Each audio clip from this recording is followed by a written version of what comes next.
Tara, part 2. Kaya sinagutan, Batang Montalban.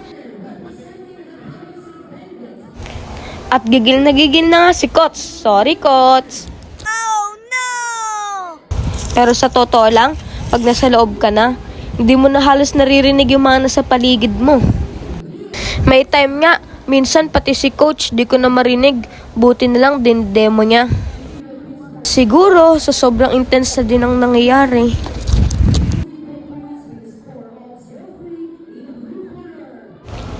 Isang malaking pasasalamat at saludo po ako sa lahat ng mga coaches na nagbuhos ng oras, pawis at karunungan.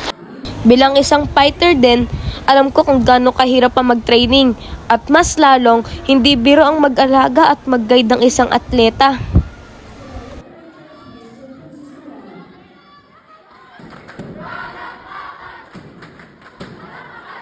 Pagkatapos ng laban, no personalan dahil parehas kayo ng pinagdaanan. At huwag mong kakalimutan ang pagiging magalang dahil reflection ng bawat coach natin yan.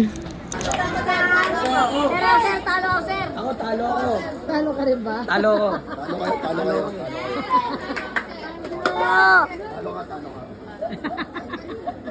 Nagbid.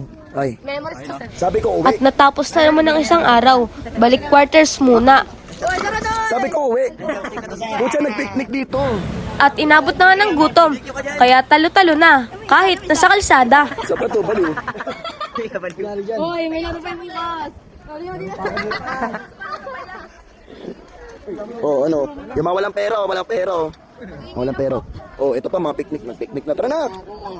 Gutom ka na, may wing ka pa bukas, buhay. Kahit sabihin mong maraming pagod, maraming puyat, pero masaya ang buhay atleta.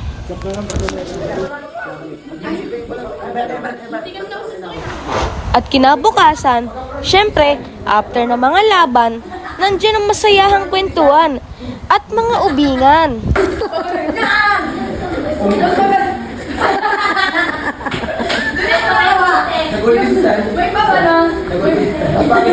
May papatapunin. Yung tapos na.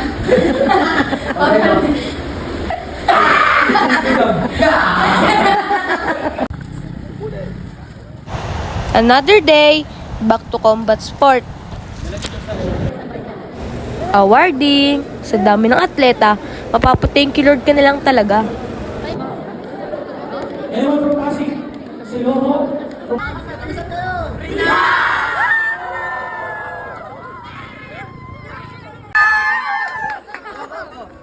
Ang laking opportunity, nakalaban ko, Philippine team. These memories will stay with me.